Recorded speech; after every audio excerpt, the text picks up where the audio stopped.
Hello, everyone. This is a special version of From the Bookshelf, so this will actually be our second.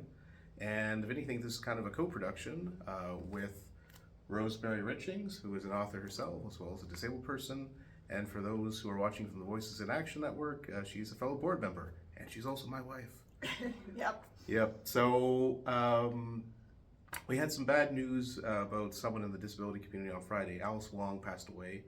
Now, a few of us will know Alice, especially the Americans. She was a really big force on social media and Twitter before that whole platform went the way it did. And she was also a very good friend to us in the Instant For All community. I had some dealings with her that were quite pleasant. I wouldn't say I was a good friend of hers, but certainly she was helpful in spreading awareness of the issues that we face as people living with diabetes, some major news articles. She was also a good friend of the late Erin Gilmore. But she was also a great author.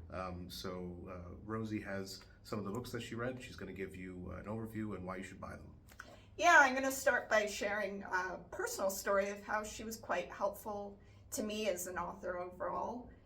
When I wrote my first book, Stumbling Through Space and Time, Living Life with Dyspraxia, I was quite nervous and apprehensive about getting it published and finding an audience. And I knew of Alice's work and I had a great deal of admiration for it.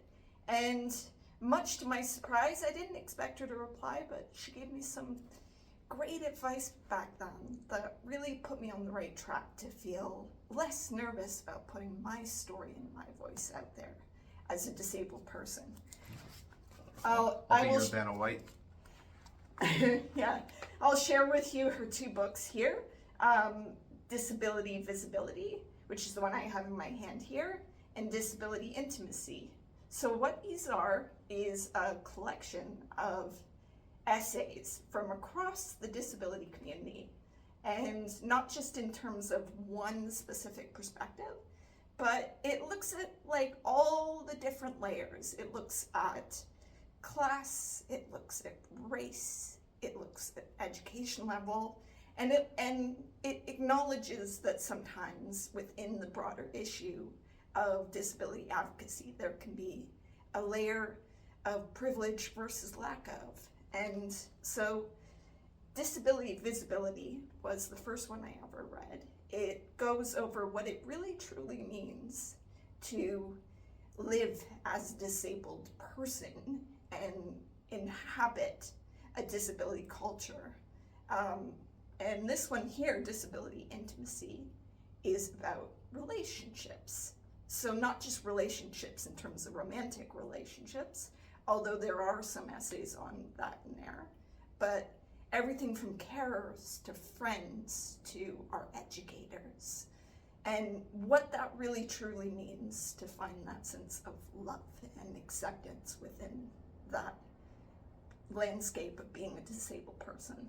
So that's why I think a lot of her work is really worth reading. It really gives you a very in touch with reality perspective on everything that it means to, in the global world, live as a disabled person.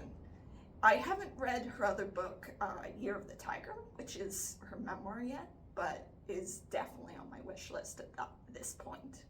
All right, so holidays are coming up. We're going to drop some links where you can buy these. But yeah, Alice was a great person. Yeah. Anyone who ever dealt with her, and what a good example to us. I mean, this was a woman who was disabled, an American, an immigrant, and society tells people like that, no, you should be happy for what you get. That was good enough for Alice. Same shouldn't be good for any of us. You know, Yeah. We are people, we are humans, and Alice definitely led the way. What a brilliant life she led. So that's it, and like and subscribe to both of our channels. We'll cross post, and buy Alice's book. Rest in peace, Alice.